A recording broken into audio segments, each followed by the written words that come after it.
Hello, my children. Fuck you, Chuck. Yeah, he's a pussy. No, I'm with you guys. Fuck that guy. Warning. Supernatural The Crossroads contains adult language and discussions. If you're easily offended, do not continue to listen. Oh, Dad. Oh, Dad. Oh, Dad.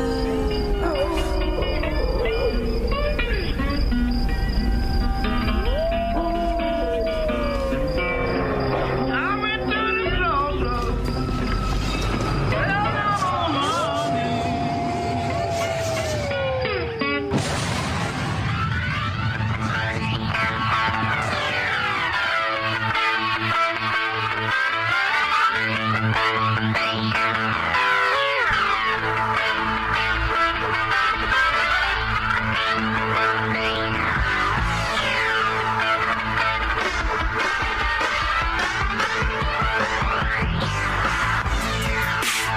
Welcome, everybody, to another episode of Supernatural The Crossroads, the Coronatus edition. Oh. All quarantined, all pent up, and nowhere to go. Or blow. Except all over your face. Oh, it's a dick joke. I am your host, Thomas Cowley. Joined with me today is Michael Flores. Hello, hello. And it is just the two of us because we are going to be doing some oral stuff. Oh, yes. To our lately. To ourselves? Is that what No. Well, no. It can't bend that way, you know. To a very special person as far as the Supernatural Crossroads is concerned. This is the gayest intro I've ever done. That is awful. Yes. Can we take to that? No, we're going for it. Now, today we're talking about one of the writers in Supernatural currently who has done a phenomenal job with the episodes he's been given, and that is none other than Robert Berens.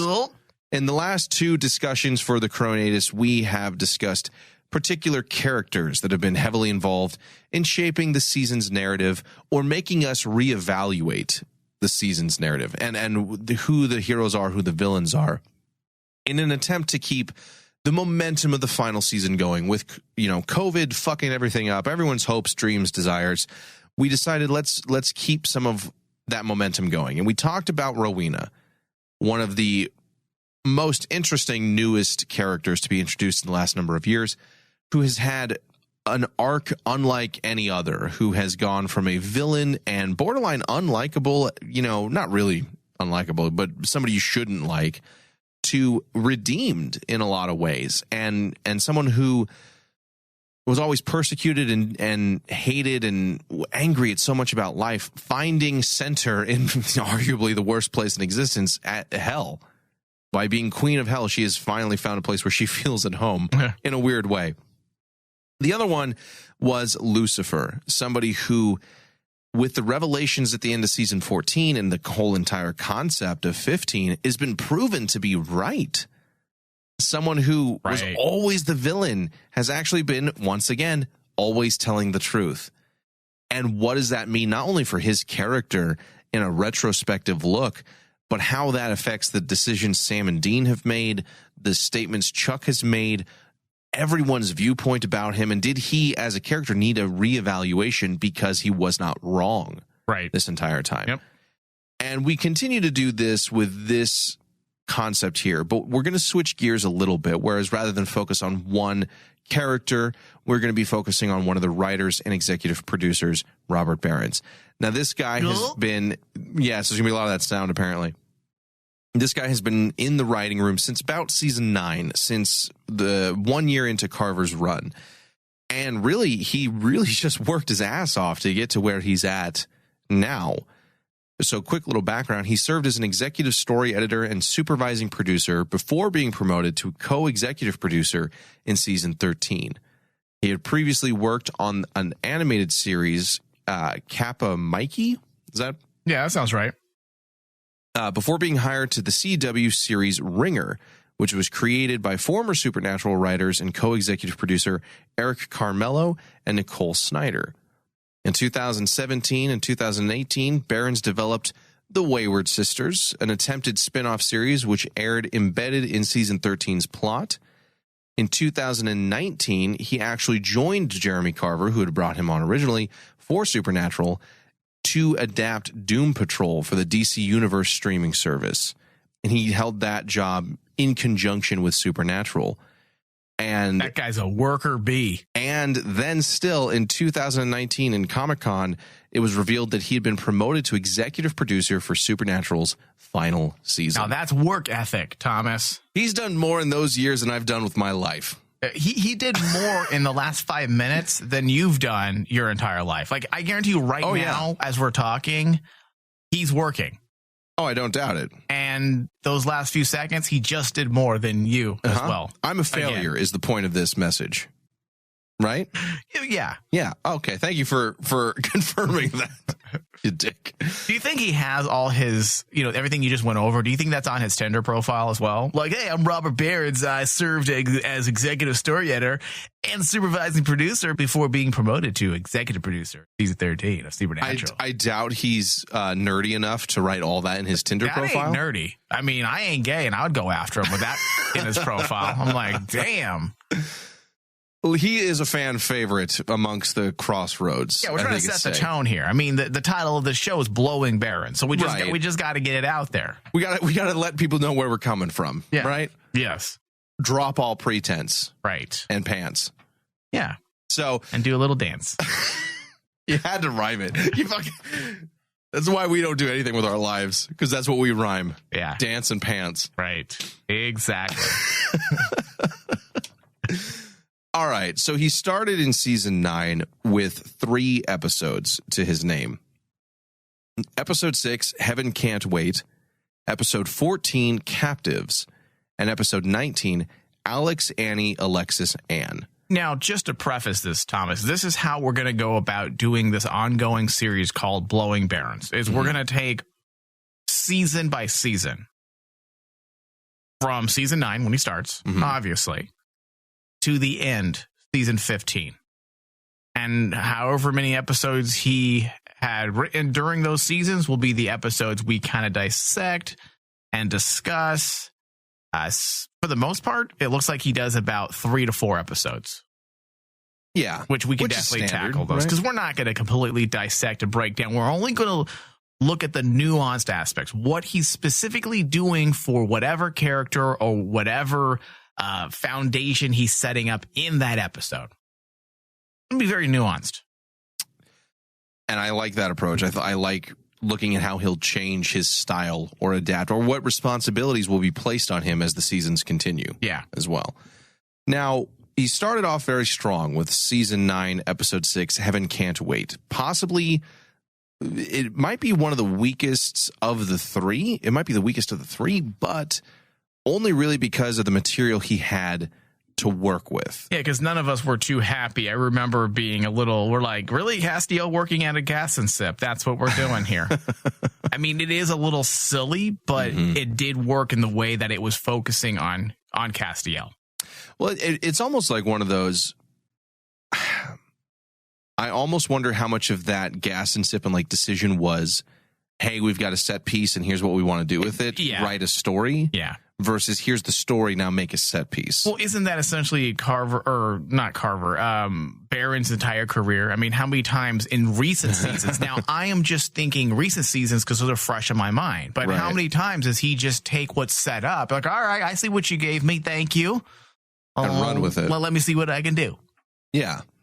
Well, because you're right. Like, Castiel working at a gas and sip is a silly concept, especially compared to where he had come from. A soldier of heaven, no nonsense, helped fight in the apocalypse, sacrificed himself repeatedly for the greater good, killed by Lucifer, working at a gas and sip. Yeah. Ingested all of the Leviathans. Caused the downfall of all angels in heaven. Gas and sip. Yeah. I mean, if he was looking for a job, right, and the would-be employer had sat him down and asked him where he would see himself in 5 years, I don't think it would be the gas and sip. No. Can't say it would.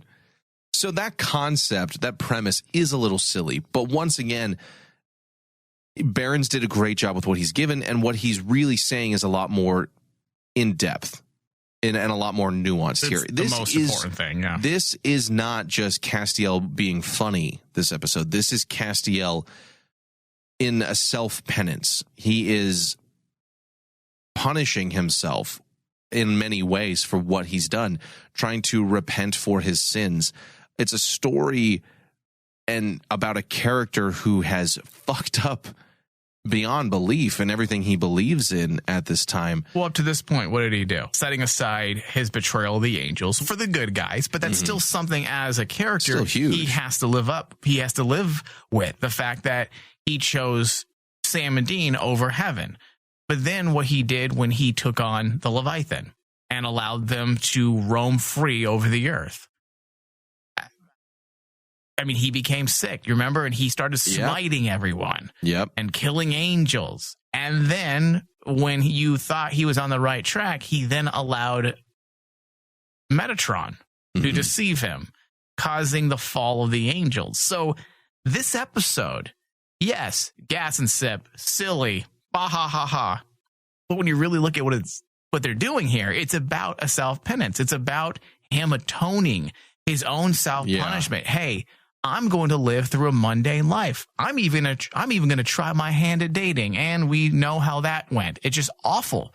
Nothing really worked for him in this episode, and that was the point. I think many of the complaints about Castiel aren't so much the writing within the episodes, it's the meandering, right? That's the problems we typically have with Castiel. But when you look at the overall purpose of what this is about, what this specific episode's about, it works. And that's something that I feel Berens managed to do pretty well. Because, as I said, when we look back at seasons with Castiel, the things we complain about is just purpose. Well, what's his purpose? Why is he here? He's just kind of going from A to B and just kind of floating. Well, I think that really came into play later, past this point, almost. You know, with the fall of the angels and every angel that was left out for blood from him, and him losing all power, all notoriety, and being reduced to the lowest he's ever been, is your standard Act 2 end, right? Yes. For this character. So it makes sense in a lot of ways. It was afterwards where they didn't really have much for him to do. I think back to season 10, I think to season 12, and you know, that's when he finally had something with Jack. But in 11, he's just Lucifer's meat suit, you know, trying to make up for this. But here it was a little bit better. It was trying to see him. He fell from grace in his own way. And now at the bottom of the rung of society, you know, being borderline homeless, working at a gas and sip, and really seeing a life from a different perspective, I think was important for his character development at this time. And that's one thing that Berens did a great job of. It didn't matter what scenario and I think this is one of the things we like about him as a writer. It doesn't matter what scenario they paint him into. Hey, we just killed a major character and we haven't set up any emotional payoff. Please fix this. Are you talking about season 14, episode 18? What? Yes, I am. I'm talking exactly about that. Yeah, no, but you're right. And when I was reviewing these 3 episodes, specifically season 9, episode 6, and season 9, episode 14, Captives, I specifically saw what he was doing in these episodes are exactly what he's been doing for a very long time, even with the most recent episode that pertains to Mary's death. The way that, like what you just said, the fact that he brought relevance to that death and reminded us of the importance and why she's been around for these 2 or 3 years. He did all of that in 47 minutes when he probably shouldn't have been able, or he probably shouldn't have been asked to do that, because these things should have been already set up long before. So when you look at these episodes, we see him yet again bringing relevance to something that's not necessarily the focus. So episode 9, 6, and 9, 14, for the most part, were myth arc heavy episodes. So he was tasked with moving the plot of the season forward, and also running parallel to that would be Castiel's penance. The price he has to pay for once again fucking up and essentially causing the angels to fall. Right. And it's very meaningful for the Castiel character. It means a lot. It matters. He makes it count. And again, that's what I was saying, is that doesn't matter what scenario they give Berens, he's able to make the best of it by focusing on character and what the character is going through, regardless of the weird ass setup that he may be handed. Hey, your character works at a gas and sip. Make the best of it. Like you said there with Mary, she's been killed and we didn't really do much with her through the season. Make us feel bad. Make us have an emotional resonance, an emotional payoff, all in one episode. He does a great job there. Evoke feeling, evoke emotion. Give us as an audience what we're supposed to be feeling. Because, again, going back to episode 17 of season 14, we were all very frustrated. Those last moments. Yeah. Like, what, she killed off screen. Like, wait, she just died? But nothing was leading down that direction. There was nothing there. In fact, Mary's story was just cut short. Like, what are you doing here? We had the whole thing working on the that we were hoping we would get back to with Ketch. You know, she had just come from the apocalypse world, but season 14, she was kind of sidelined. We never really we were saw told her there was going to be a work through relationship with her and Bobby, and that never even happened. Yeah, there was just none of that. So then all of a sudden, boom, we're going to kill her off. And we weren't emotionally prepared for it because there was no path being laid out. We felt like there was much more they needed to do. And then Berens comes in on that white steed. Mm-hmm. And manages to give us illicit feelings in 47 minutes. That's impressive. It is. And when you look at Captives 9:14, we get that relevance being brought to one of our characters, again, to evoke feelings, to elicit some type of emotion so that we understand what's going on. We get Castiel squaring off with angels yet again. Well, it pushes him into doing something, you know, and that's the thing that I'd say. That's the key there. It's action, right? Good writing, television, movies, it's action. Your character's doing something. And that's, I think, something that a lot of writers in today's media, and this is not just for Supernatural, this is for everything. If you feel unsatisfied with a lot of television, particularly out there right now, it's because they have things happen.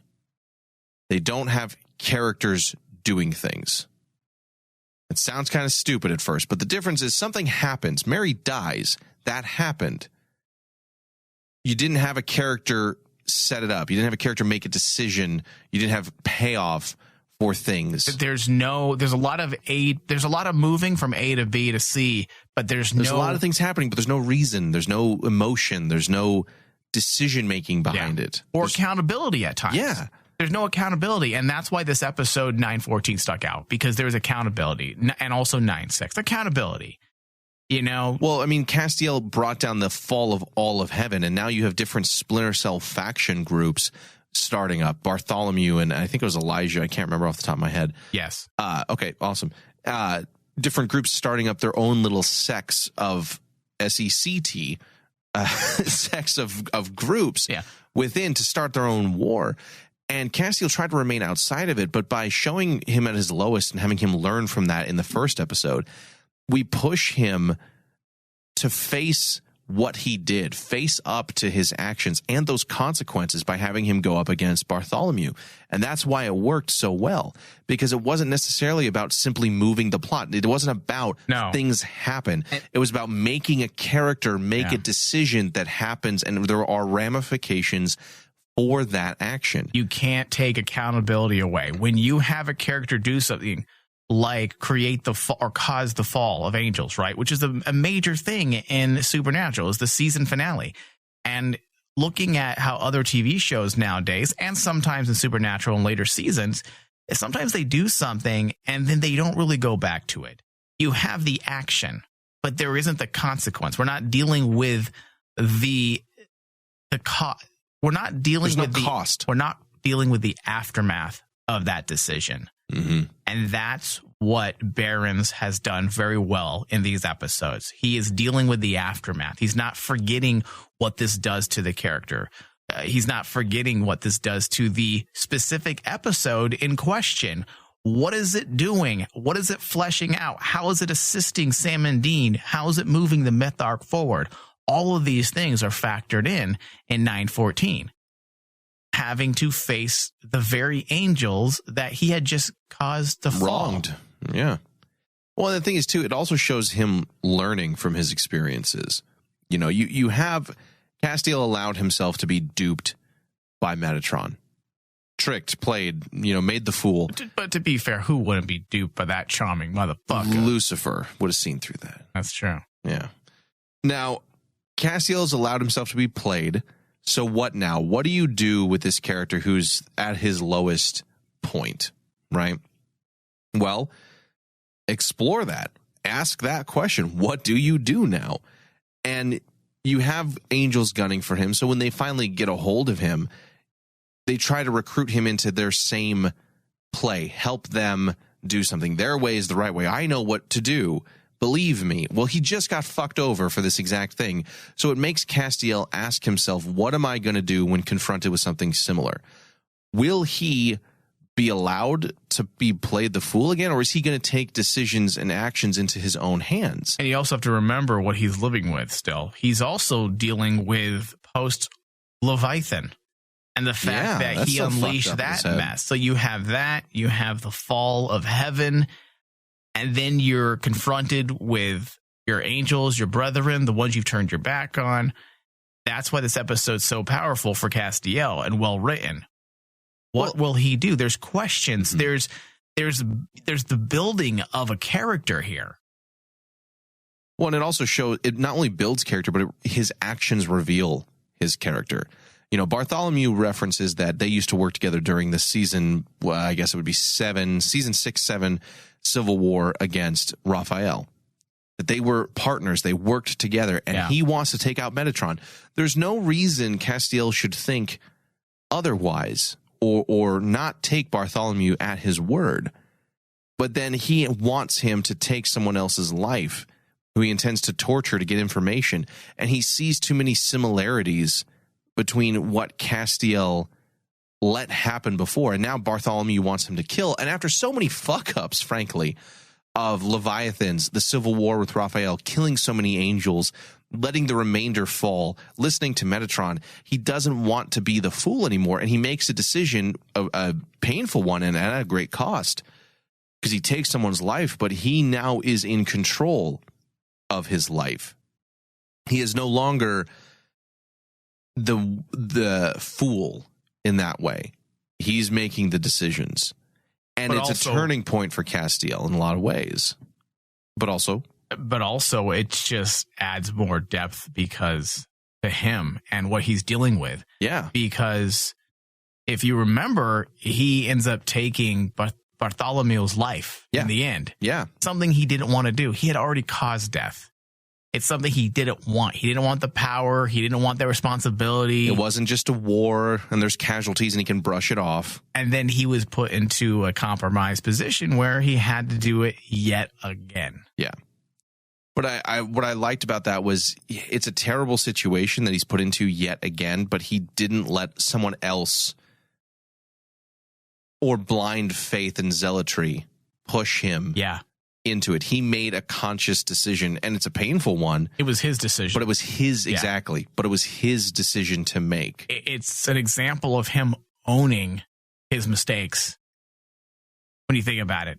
I mean, which is the first step towards fixing anything. Right. And again, goes right back to the very first episode Berens wrote this season about the penance and about going through the mundane. This is your punishment. Learn from it. He's taking ownership of his mistakes. He's cleaning up his own house, essentially. So it's good stuff. It really does work. Well, and it's one of the things that makes Berens such a valuable writer to have is that he writes each of the characters that he's handed very, very consistently. They don't do things that feel out of the norm. It feels like this is Castiel. And there's been a couple of times where weaker episodes have felt like, is this really what they would have done? Yeah. Or what happened there? Or just silly decisions being made. But Berens seems to keep his characters as the focal point, the center point for his story. It doesn't matter what else is going on. It doesn't matter the environment they're surrounded in. It doesn't matter what the monster of the week is. As long as he nails those characters, he nails the episode. Well, he creates that consistency, as you said. And that's honestly not only setting aside the obvious that he's a good writer, there's something very specific that he's good at least within this show. He knows that this is a show 9 years in the making. Mm-hmm. And that you can't reinvent the wheel with these characters. You can't break the characterization, because not only will we all scream foul ball, but that's also shitty writing. And obviously he's not a shitty writer, but he has the awesome ability to flesh out ideas further. As we had discussed with season 14, Mary's death, we see it here in these 2 episodes with Castiel.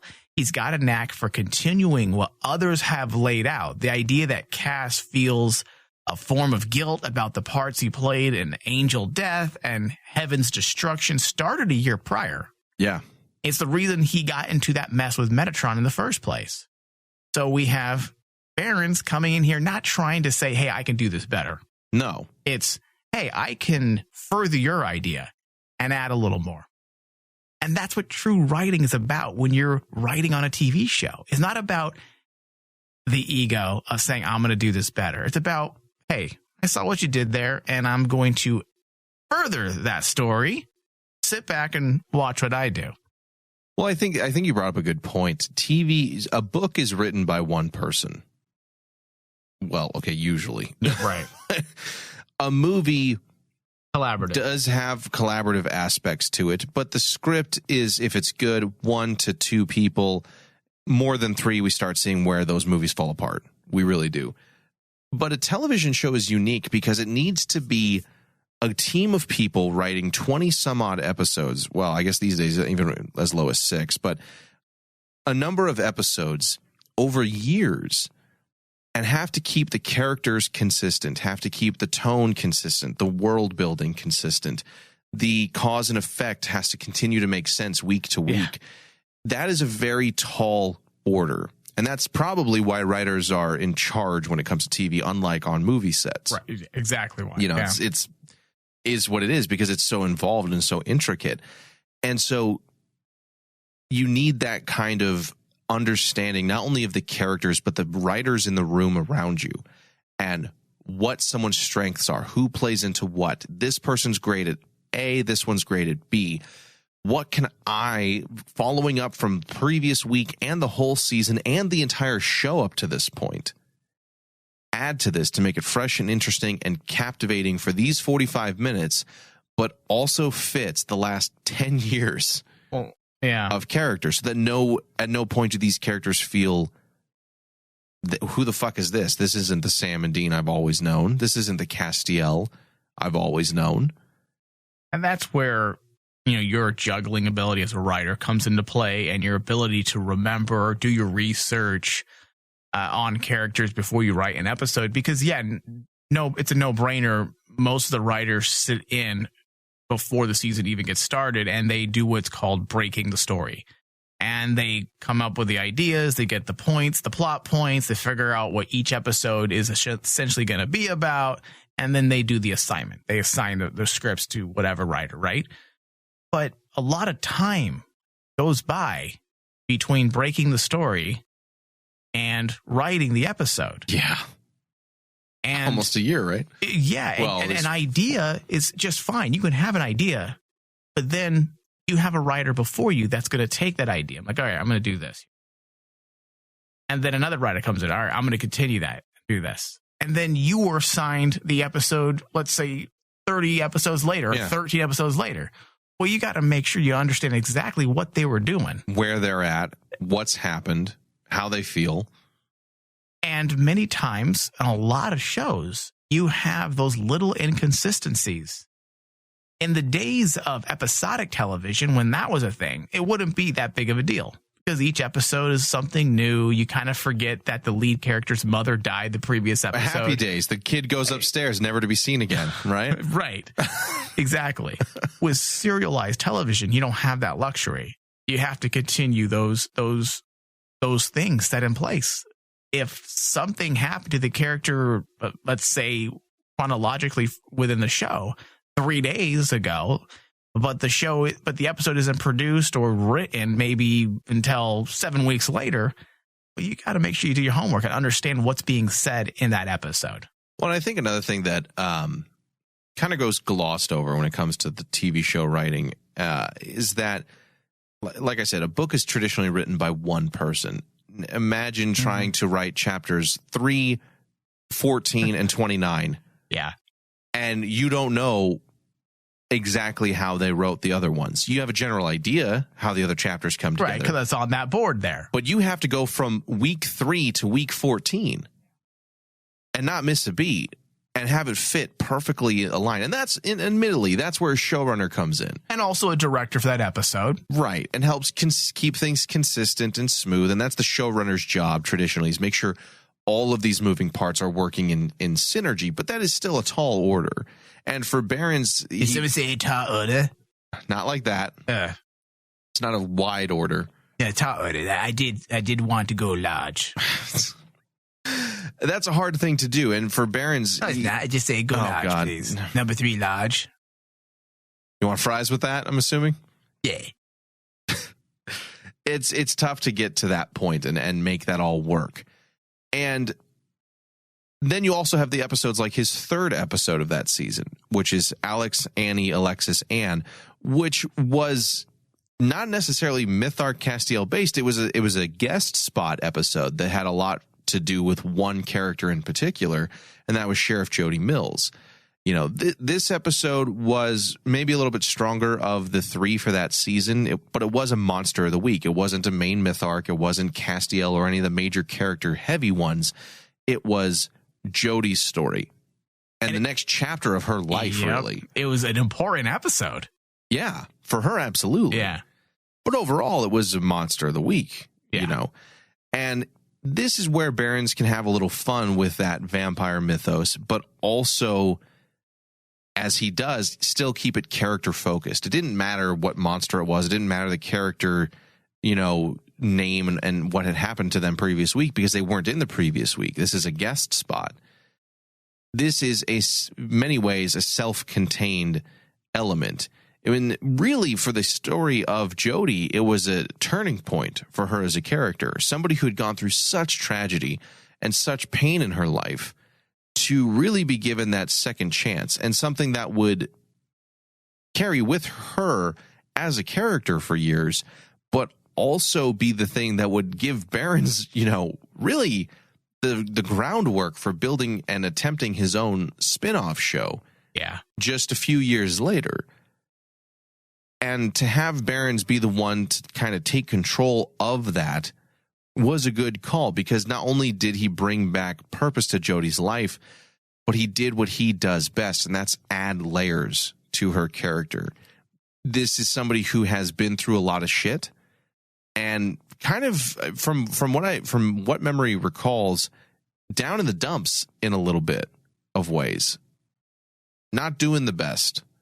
How do you give this character a new lease on life? How do you give them a new purpose, for lack of a better term? What do you do to help them and make them interesting to watch again? Well, we had talked during, I want to say, our very first Wayward Sisters edition discussion, when we thought Wayward Sisters was going to be a thing. We started a little mini discussion for Patreon subscribers, and we had broken down Jody's story. And we broke it into chapters, and we realized that there's an entire series here within a series.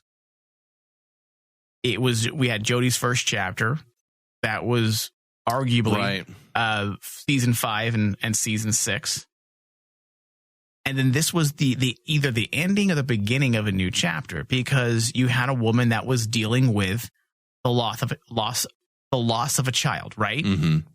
It was definitely a new chapter for her at this point. We had the return of her original child and the death of that and the fallout from that. And then in season 7, she's kind of more into the hunter lifestyle and working with the boys again. And in season 8, she's trying to live her life as best she can, but she's kind of down in a darker place because she's somebody without purpose by season 9. The world's a fucked up place, and you know that hell exists, and you don't have family anymore. That puts you in a negative space. But Alex was really the start of something new, a chance for her to be a mother again, a chance for her to take care of somebody again, a chance for her to do right and feel, which I know she feels like, because what parent wouldn't feel like she had fucked up and past wrongs with her previous family. You know, I mean, your zombie son kills your husband. It's not really something you go to sleep at night thinking I did nothing wrong there. So Alex is a fresh start, a new chance for her. And it really does set her, Jody, off on a whole new length. And this is something where we say we add layers. We don't change who Jody is. We don't say she didn't have a kid, you know, or retcon anything. It's about how do you take what you had and add to it. Well, theoretically, how much longer could you have continued Jody's story without anything else? The way that it was going. She was just a kind of listen, we loved her, but you could see where her story was kind of just meandering and coming to an end. So let's rejuvenate it. Let's give it a new purpose. And that's what this did, this episode. Breathe life into it, you know? Yeah. Yeah, and you're right. That is what it did. And I think that there's a good example. Berens, with his first Monster of the Week, with his first stab at writing this character of Jody Mills, sets her up for so much more, for her to become so much more in the future seasons. A character that was going to be just another, she's here, isn't that fun, into a fan favorite, a spin-off potential worthy, longevity, a major player in Sam and Dean's family system and a major player in my fan fiction. Because this is when she becomes hot Jody. Hot Jody? Yeah, alternative Jody. Damn. Yeah, give me those tattoos and cool ass. You seen her Instagram? Hair. She's got a lot of tattoos. I know. Some in other places. What? Can we get her divorced? Wondering. I mean, I'm sure you could if you were diligent enough. I'm like, what's up? Douche. But yeah, that's what Berens did. Like his first Monster of the Week, he creates a character that as fans we've grown to love and means a whole lot to Sam and Dean. I mean, you wouldn't have that everyone at the dinner table scene a couple of years later if you didn't set it up with this first. Yeah. And understand who Jody is and how she works as a character. You don't have surrogate mom versus real mom come season 12. Oh, with this. That was so hot. You treat your boys good. A little cat fight there. Yeah, you got some fucked up fan fiction. Oh, I come bet, on. in your head. Come on. Mary Winchester and Jody going at it. I didn't say I wouldn't read it. I said it's probably fucked up. It's completely different thing. You guys should smack each other. Oh. What? Do it tenderly. Wait, this is supposed to be about blowing Berens. What are we talking about? It's a very sexual thought show. Blowing Berens, not scissoring moms. Oh, wow. That could be the next show. That's a different show. Scissoring moms. I think Ryan has a contender for his fan fiction contest. I like that. I'm going to copyright that. Oh, that's copywritten somewhere. No, forget you. That's new. That's unique. I just did a Berens on that idea. Okay. I fleshed it out further. It's fine. Added layers.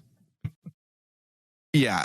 Berens took, and that's what we do, or that's what we like about what he does, is he takes something that could have just been, here's this guest spot, that was fun, and turns it into, how can I make this so much more interesting to watch so that they'll have to bring this character back in order to finish out their story? How can I make this so much more than just a Monster of the Week?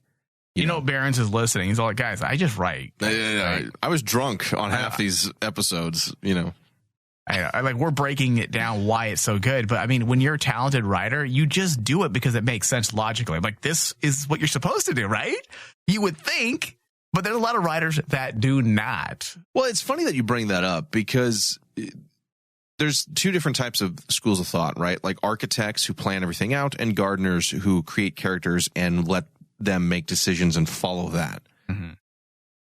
When really, I think everybody's a kind of a mix of both, but when it comes down to it, it should still follow one central thought, is that what makes sense for this character to do. Yeah. It doesn't matter if you plan out this whole sequence of events or garden and let things come as they may. either way, it should feel like this character realistically would make this decision at this time, and that will lead me down the path to other things. And he does a great job of that. And I think that's why some of his stuff feels so much more emotionally relevant and resonates so much more with a lot of the fandom. Feels more sincere. It's more sincere. It's just more genuine and authentic. I mean, look at season 15, the 3-part opening episode, right? 1, 2, and 3. We had some setup, some meandering, and payoff. I forgot about that, yeah. With him. And the second episode was kind of just the series of events. Things happened. There's a Jack the Ripper ghost. Ketch is involved and shows up. The ghosts get stronger, I guess. Kevin's there for some reason. Things happen. Because he's kind of a big deal in Hell. He's kind of a big deal. You know, that's because Hell has apparently societal class structure. Yeah. I guess. You can be a dork still. There are things that happened in that episode, but nobody made decisions. No characters changed. Nothing came from their decision making that affected the narrative. In episode 3 of that season, Rowena makes decisions. Sam makes decisions. You can be a dork in Hell. You can be a dork in Hell, according to Kevin. I'm going to give you a Hell noogie. Come here. You're just swirly. I'm going to give you a Hell swirly. I'm going to lock you in this Hell locker. It's just everything with Hell beforehand. It's a good idea. Write this shit down.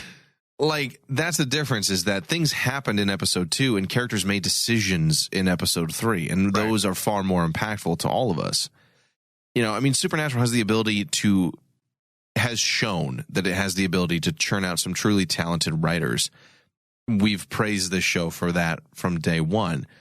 And Berens had the skill to be to be what he is today, to become a showrunner. I have no doubt that he will get his own show here soon. Oh, yeah. I truly think Wayward Sisters, from whether it was marketing or societal litmus test at that time where people were at, or what have you, I think Wayward Sisters could have easily been a very nice and very interesting spin-off. Yeah, there's a lot, and we have, believe it or not, we're going to have a discussion eventually, because we're going to continue breaking Berens episodes down, and we're going to get more in depth when it comes to that spinoff again. Well, as it moves forward, yeah. But you know, there just needed to be a few changes, and I feel like that idea would have worked.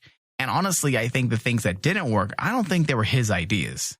I think there were things that the network needed to be included, because producers. I mean, how many fans were behind the Jody and Donna ideas? Like, it was fantastic when they had announced that Kim Rhodes was cast in the Wayward Sisters spinoff. The internet went insane.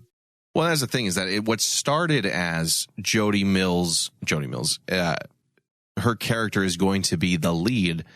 And with every new update, got pushed more and more to the sidelines for what felt more and more like a traditional CW borderline preteen show. I do agree with you. I think it started to lose what made it original and unique and interesting to a lot of fans, and started to become what I know some people felt like was a spinoff of Vampire Diaries, right? More than a spinoff of Supernatural. And it wasn't the writing that... It has nothing to do with the writing. It's marketing at that point. It was the demographic that they needed to market to for the CW. Right. And unfortunately, you know, that put a nail in that coffin. But with what he's done on Supernatural, with how beloved he is to the fandom, with what he's been able to do with Doom Patrol, working with Carver, I have no doubt that he will end up as a showrunner here within the next couple of years, if Doom Patrol doesn't consume his full attention. But like we said, from his list of achievements in the last few years, he's probably already working on 2 different shows and several pilots and all that stuff. He's probably running a show right now. He probably is. We just don't know it yet. And a lot of this stuff, he had natural talent, but I do think it's important to say that he learned a lot, I think, from Carver over his time there. I think so. I mean, isn't that a sign right there? The fact that he joins Carver again on Doom Patrol, he obviously...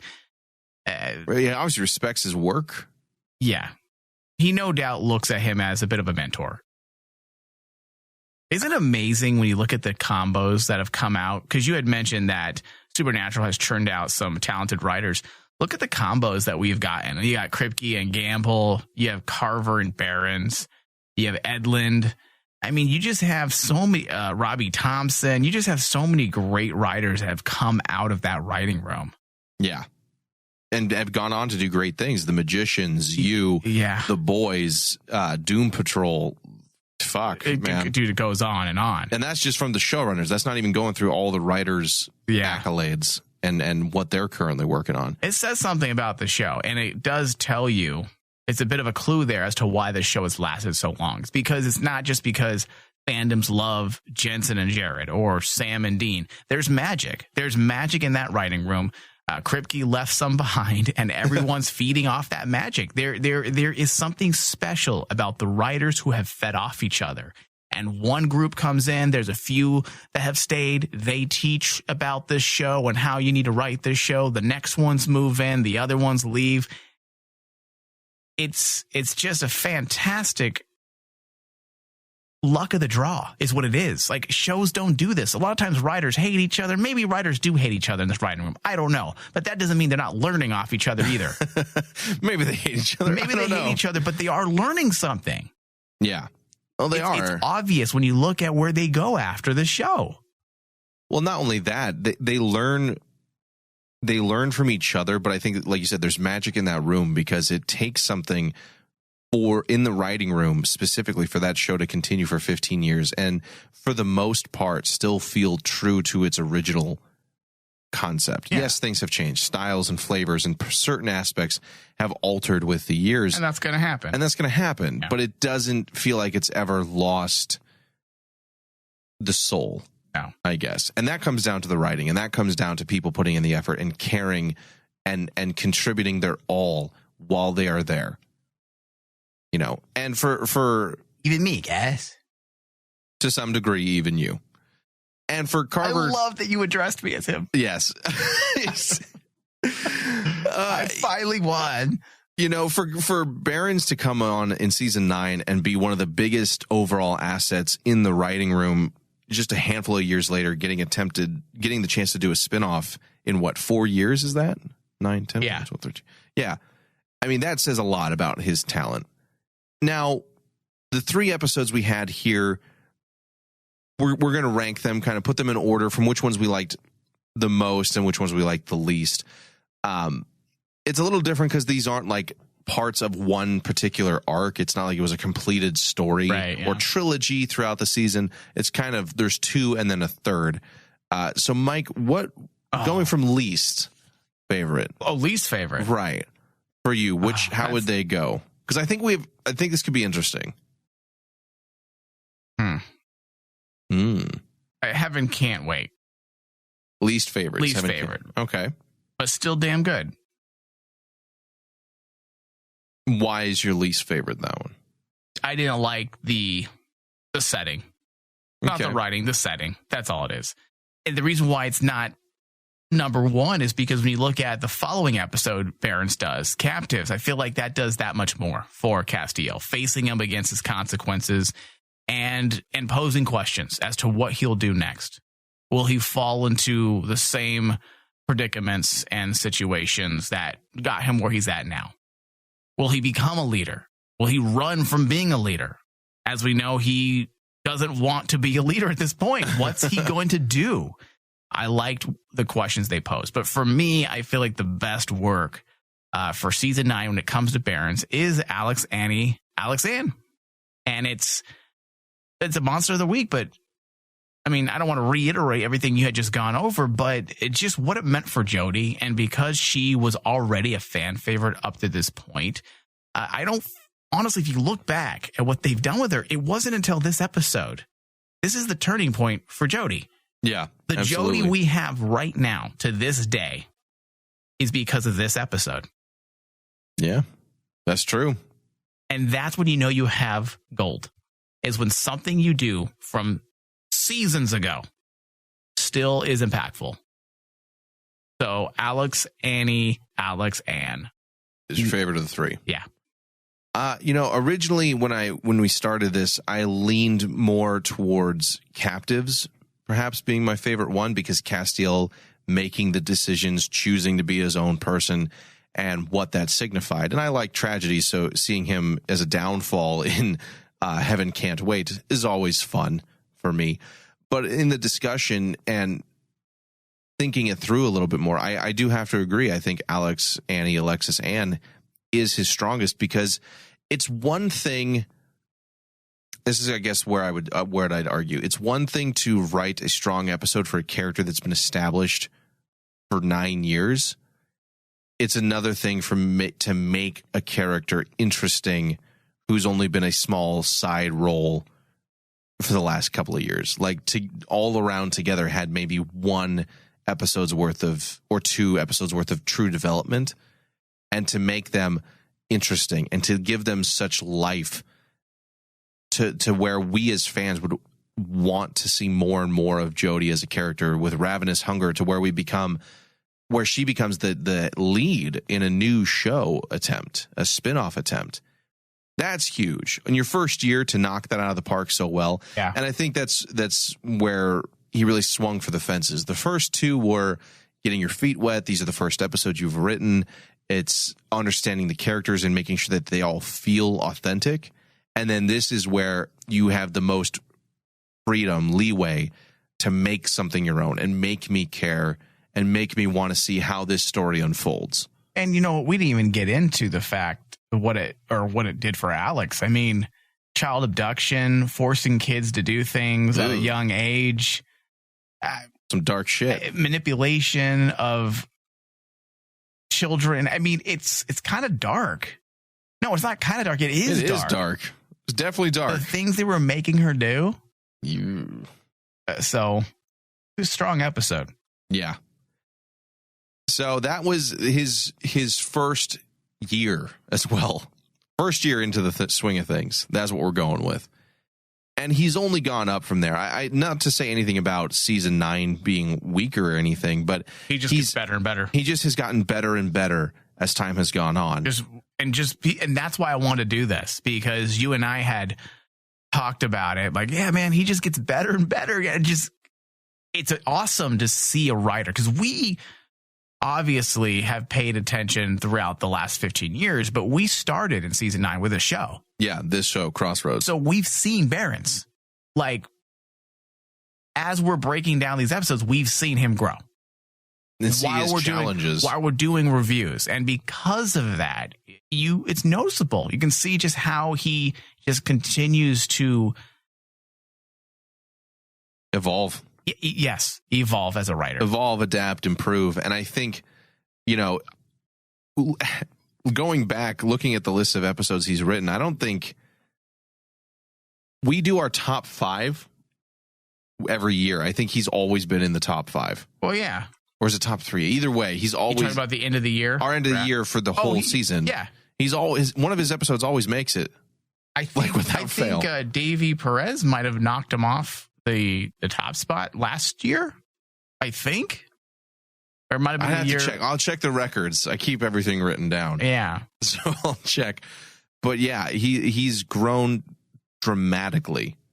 And it's been fantastic to watch. And I'm looking forward to talking about next season, where he's got Girls, Girls, Girls, the Executioner's Song with Kane, and the Werther Project, which is such an interesting... The Werther Project. Such a cool idea, and how well that came to life for season 10. So with that, that's going to be the first round of Blowing Berens. I think everyone's tired of hearing it. He, a little sore My at this point. Not feeling too It's really a back thing. A little raw. Really, bobbing. And what? Yeah. Anyway, so we want to thank everybody for taking the time to listen to this random ass tangents that we've gone on. Hopefully you can look back at those episodes in season 9 with a little more attention to detail and see where, and go along with us on this journey and see how Berens adapts and improves year after year. So with that, we want to thank everybody for listening, and we'll see you all next time. Little Megan, you are no longer a part of this story. Hey, ass butt.